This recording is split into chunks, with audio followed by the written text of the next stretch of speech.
Good afternoon, everyone. Well, as you can see, we are preaching through the events between the resurrection and Pentecost.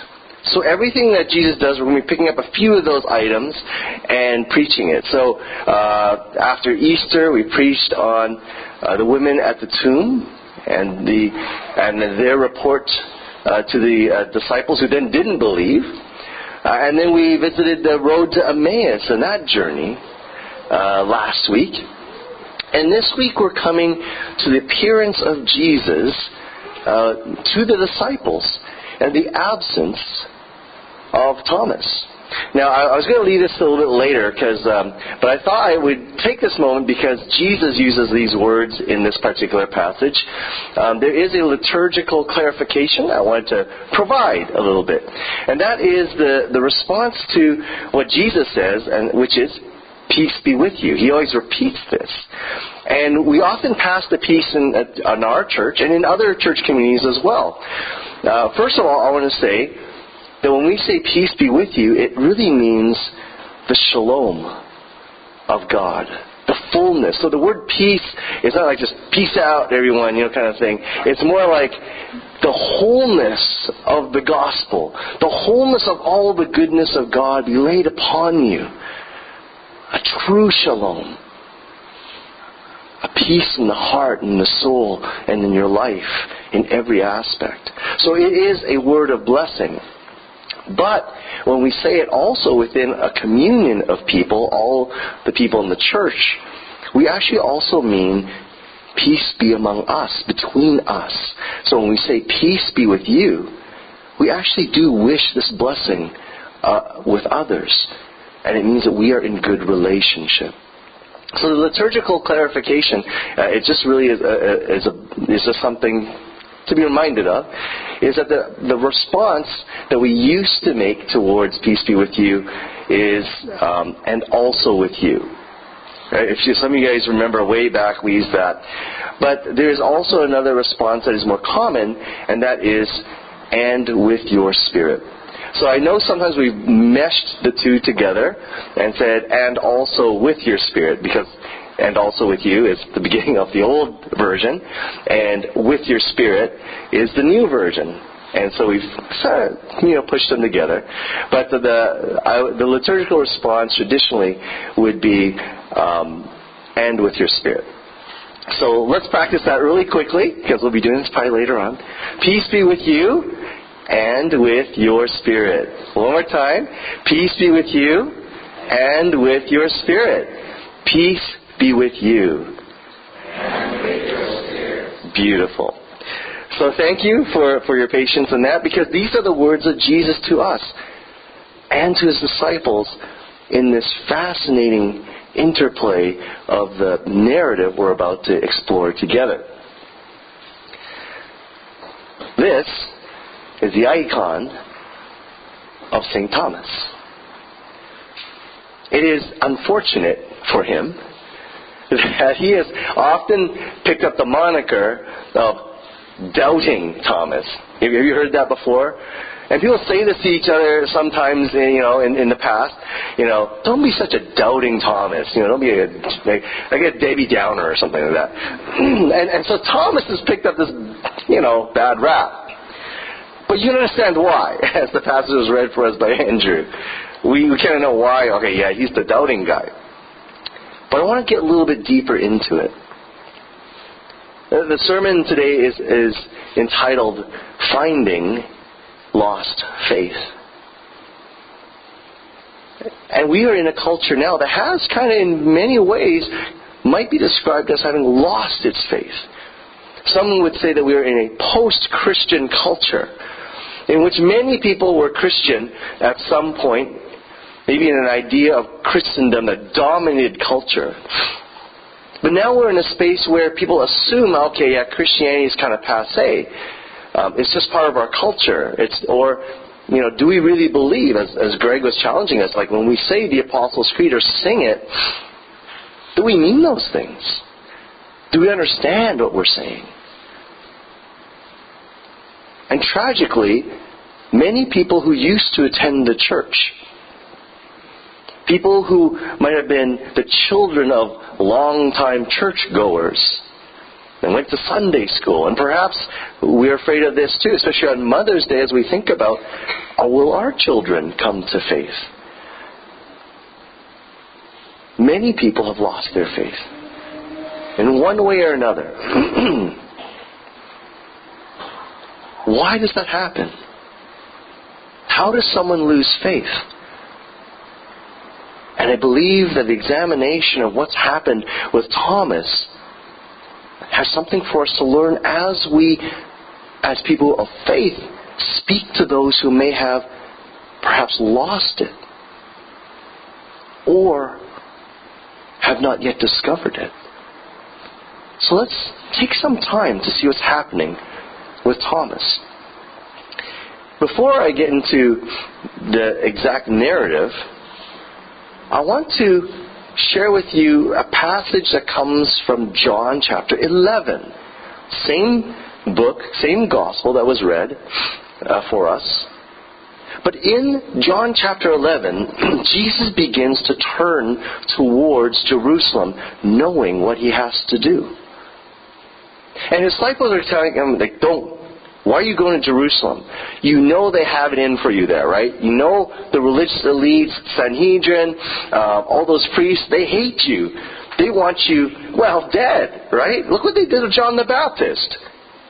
But Jesus resolutely says, I am going to do this, do what I need to do in Jerusalem. And it is Thomas then who says this. He says this to all the other disciples, says, let's go with him and die with him. Doubting Thomas is the guy who is saying he's all in. He's the one who's putting all his eggs, Easter eggs maybe, into the one basket. And he says, I'm going with Jesus no matter what perils he'll encounter. And I think when we begin to explore this, we begin to understand what kind of person Thomas is. And perhaps some of the psychology of our own faith and the faith of those around us. So I've also subtitled this, Not So Great Expectations. Thomas had expectations. Why else would he say, let us go? You, me, Peter, James, John, Bartholomew, let's go to Jerusalem, that dangerous place, to die with Jesus, because I am going to follow him there. There's great expectations in our lives. I know someone's expecting. And we've made a lot of expectations about our children, say. Or we have expectations of what they will become, what they're going to do. Or we've felt the weight of expectation upon us. Or there's expectations in our places of work that we're not going to be hassled, that everything will go smoothly, we'll be taken care of, that our supervisors are not crazy, and those who work for us are not just going to just squander their time, on the internet. So there's expectations, and there's work expectations. Whether you're a worker or someone's working for you. There's expectations in marriages. I remember, doing a lot of marriage counseling stuff or premarital. I always tell them this. I'm actually not here to judge the relationship, and I'm not here to fix the relationship. My job is to actually help them to figure out what their expectations are. To find out where they haven't had a conversation so that when they're married there isn't this surprise, this is me. And it's like, what? Because you have certain expectations going to marriage about so many different things. The way you handle finance, the way that you communicate, your personality. So many things happening. Even from dating, there's expectations. And great expectations. We want to be friends with our neighbors, but sometimes we end up with neighbors who aren't that neighborly or aren't the kind of people we thought we wanted. But they are who they are. And in the church, we have expectations of the leadership, of the kind of people who should be there. Aren't we all holy? Aren't we all well, I think you're discovering that the church is more like a crucible where you learn to love people who are broken. And in your own family, like I've suggested already about motherhood, you may have expected certain things of your mother, your father, your sister, your brother, your uncles, your aunts, your cousins. Well, aren't we supposed to be a loving family? Aren't we supposed to be supportive of each other? Are we supposed to be understanding? Yes, in a perfect world. But those expectations, as I'm sure you might know, are often dashed. And we run into the situation in which our expectations and our realities go in different directions.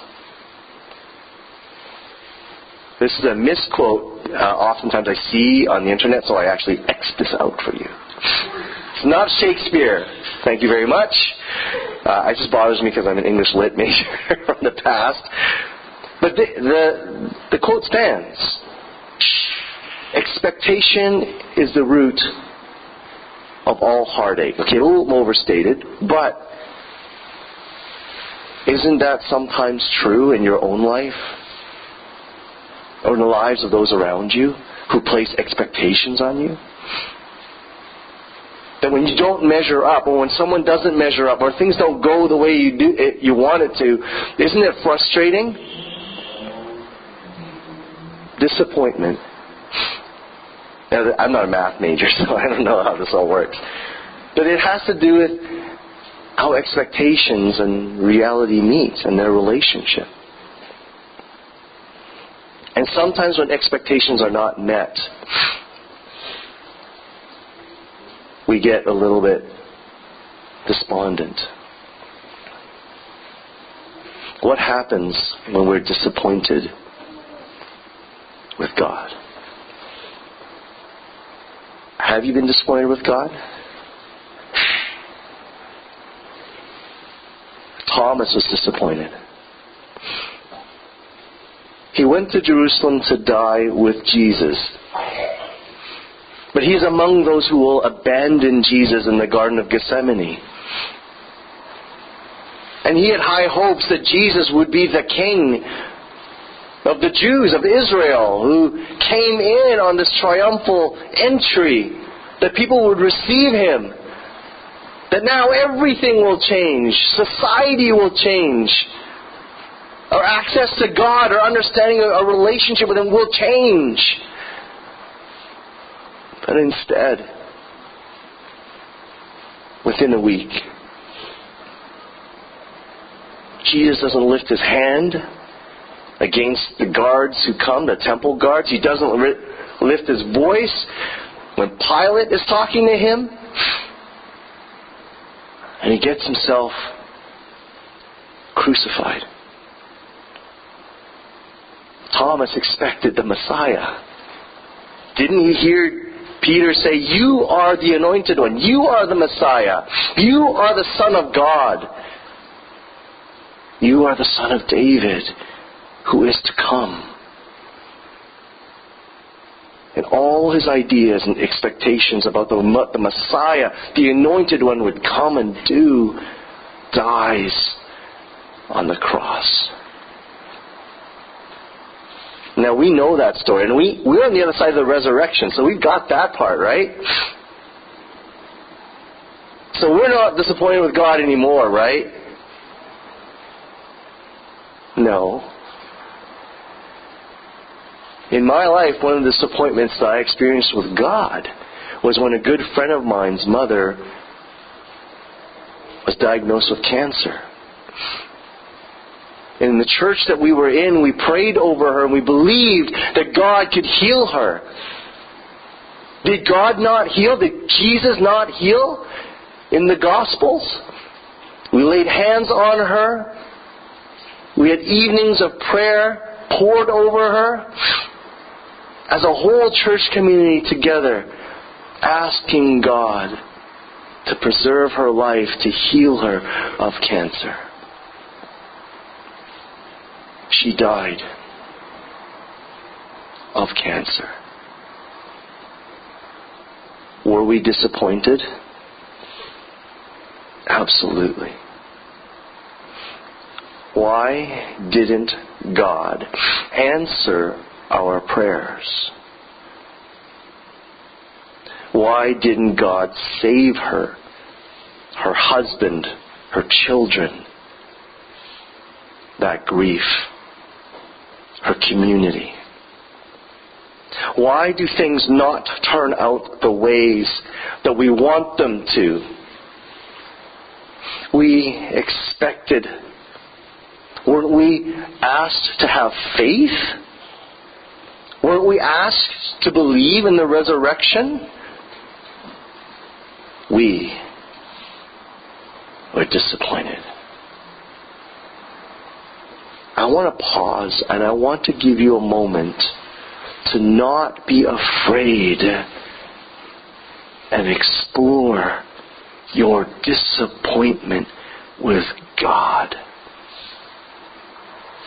It might be a very difficult place, so I say this advisedly and carefully and tenderly to you. But let's be honest. Not just with ourselves, but with God. Where were you? Take a moment to reflect on that.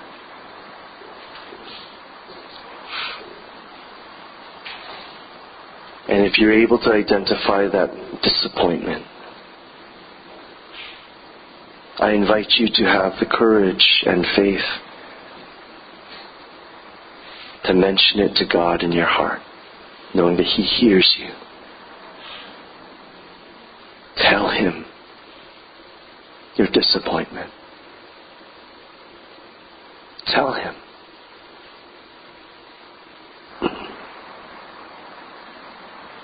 And just leave it with Him for now. You see, when we're disappointed with God or anyone else in our lives, this is a common reaction. Get mad at Him. Why do you think people leave the faith? They're disappointed. Jesus is not the Jesus they wanted. The Messiah is not the Messiah they wanted. The prayers that they prayed are not answered the ways that we want them to be answered. The outcomes are not what we want. And it's easy for us, because it's human of us, to become angry. Where are you, God? Did you leave me alone? Did you leave my friends alone? Why did you not answer those prayers? Why do people suffer in this world? Answer my questions. Why are you silent?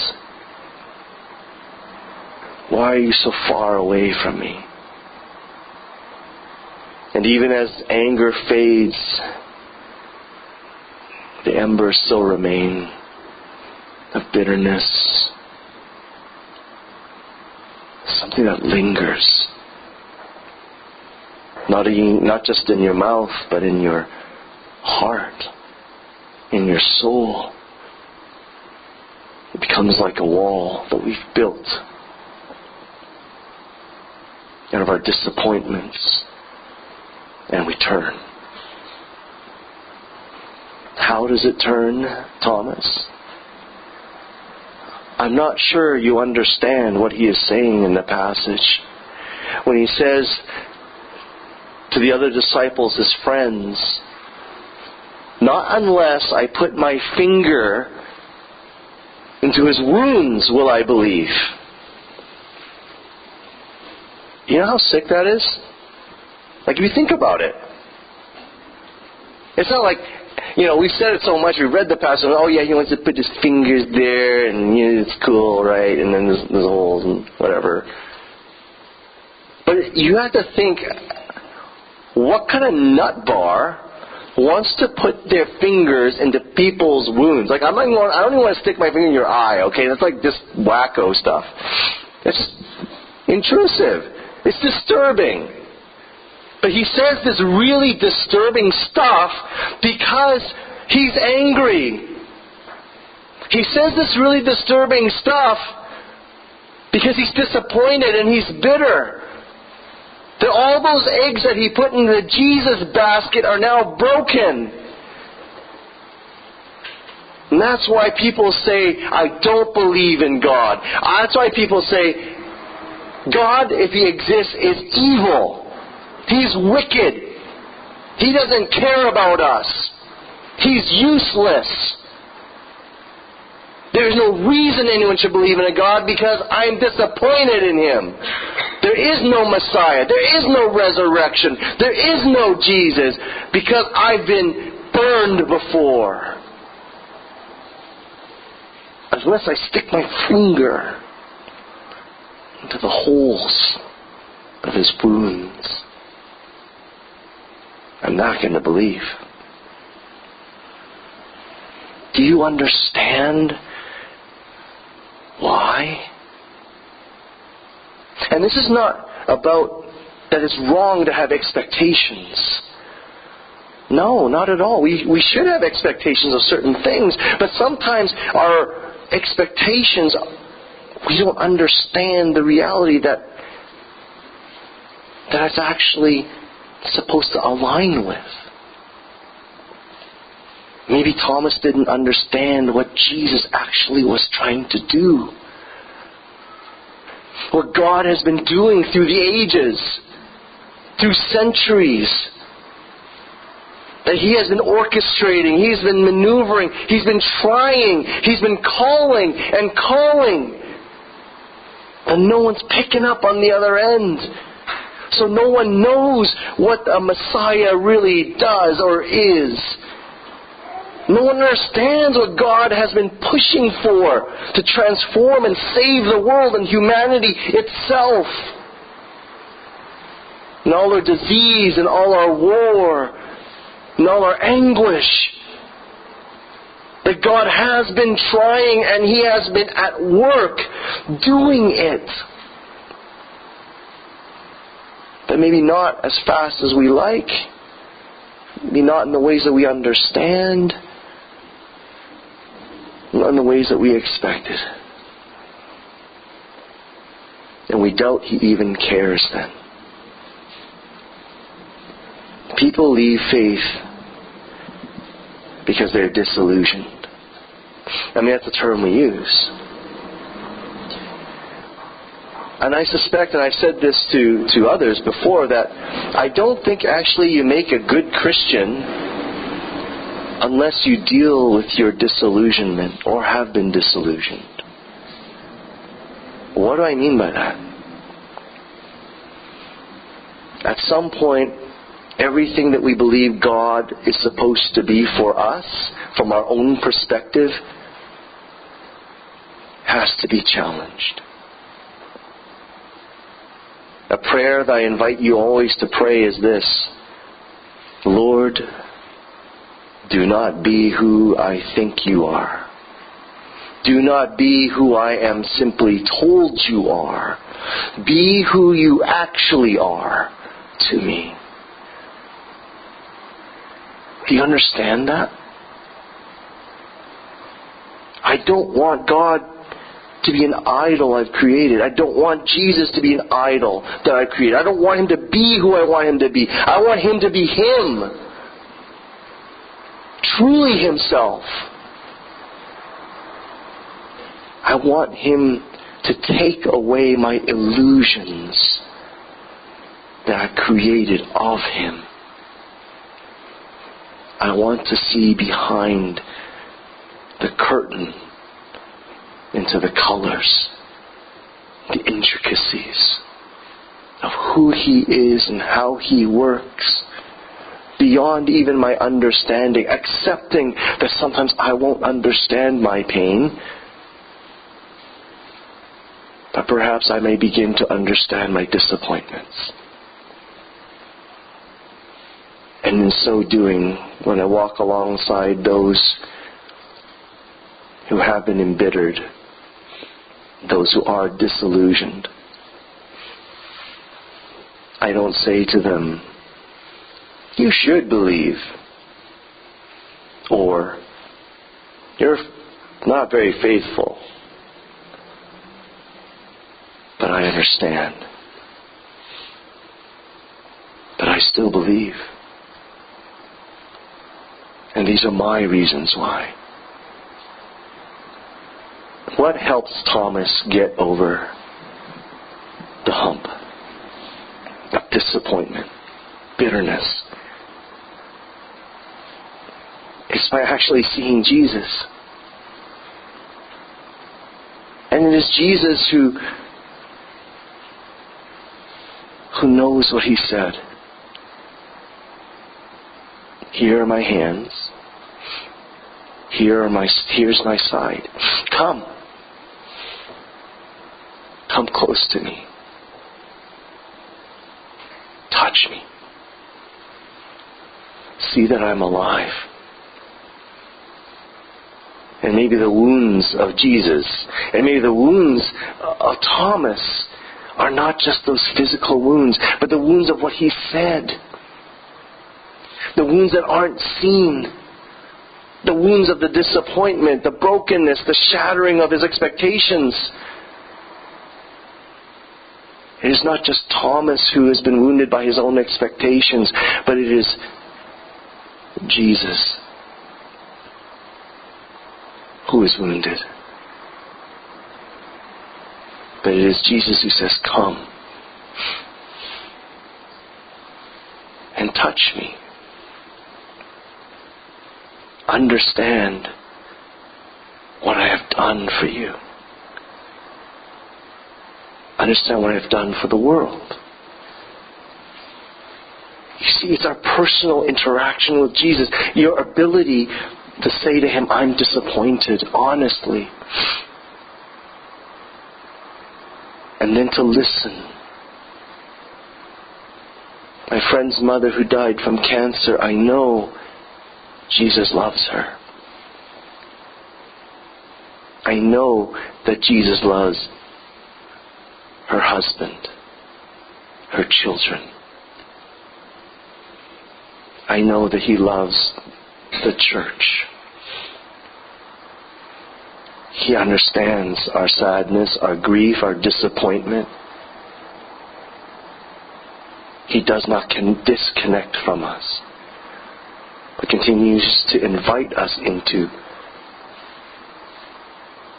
his disappointments, his wounds, his hopefulness, his work. Christians die from cancer, just as non-Christians die from cancer. Christians die from disasters in the same way non-Christians die in disasters. Jesus is crucified in the same way sinners are crucified. He understands. And it is in the moment he touches Jesus that Thomas changes back. His faith is not in his own idea of who God is, in his own ideas of who Jesus is and what he should be doing. It is in who Jesus is. Who he is. And he cries out, "My Lord and my God." The most amazing people in their faith that I've seen sometimes are those who have lost their faith and found it again.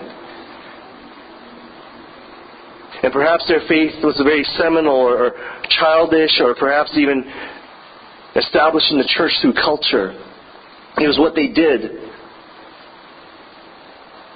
But through disappointment and the brokenness perhaps of other people in the church, or the way that they were told God is supposed to be and didn't turn out to be, they walk away. But something happens in their life oftentimes where they say, could it be true? Could I come back? Is Jesus real? The deeper truths of the Christian faith, do they really hold? Even if they're unbelievable and difficult to grasp. And these people, as they come back to faith, to recovery, their depth of understanding grows deeper and richer. Their commitment and faith becomes strong. Because they know what it's like to lose something that they wanted. The world of their expectations and reality start coming together. The truth of who Christ is enters in their lives. And sometimes you are going to be that conduit through which the truth of their expectations and realities are changed. In conversation, in living, in life. It's funny when someone says to someone else, you don't seem like a Christian. I love that. Because what do they expect a Christian to be like? Sometimes we get some really twisted images of Christians. Ned Flanders or something. But when they say, whoa, you're a Christian. You love. I say, that's because that's what Jesus does. You care. That's because that's what Jesus... You share with... That's because that's what Jesus does. You live in the world like I do. You see the things that I see. How is it that you still believe in a God? How is it that you still believe in the mercy of Christ and His actions? How is it that you believe in the resurrection? How is it that you believe in the virgin birth? How do you believe that there's the Father and the Son and the Holy Spirit? Well, you don't have to answer all those questions at once. As long as they start asking, as long as your life, wherever you are, whatever you do, in your school, in your place of work, begins to beg those questions of those around you. I wrestle with people in Brazilian Jiu-Jitsu and they say, you're a pastor? Yeah. Because I know what it's like to be in your space. I understand. I've been there. And truth becomes trust, which is what happens to Thomas. Thomas should not be called Doubting Thomas. He should be called Daring Thomas, okay? Let's change... I know it's going to be hard. It's 2,000 years of history. Let's change his moniker. Daring Thomas. What I have on the right here is an imagination of his actual missionary journeys. He actually goes with Bartholomew, according to Christian tradition. So we don't have all the exact, details. But there's an understanding that he goes with Bartholomew to India. And even today, there are what we call St. Thomas Christians in India. And even in China. There's people say, yeah, we're St. Thomas Christians. Like, what? Because Thomas will go and he will spread the gospel to really the furthest reaches of his day and age. And moreover, both he and Bartholomew will die in a foreign land, eating foreign foods, in a foreign tongue. He truly believes in Jesus. And he will give his life for it. So don't call him Doubting Thomas. Yes, he wrestled with his doubts, but he encountered Jesus. And it only strengthened his faith. Are you willing to wrestle with not only your doubts, your disappointments with God, but come to hear and understand the disappointments of those around us who need to hear the gospel? In the end, it's really about following Jesus. And Thomas follows him to his end. And one day we believe we will see him again too. Have a chat with him. Did he actually make it out to India? How far? There's a song we're about to sing, and Esther's going to have to find Greg to sing it for us and lead us in it. It's actually an Indian folk song, or an Indian hymn. Its words are based on the last words of an Indian martyr who is killed. When they asked him to recant of Jesus, to turn his back on Jesus, these are his words. And we honor him today and sing them in honor of St. Thomas and all the martyrs. We sing it for ourselves. Are you willing to believe and be a follower of Jesus?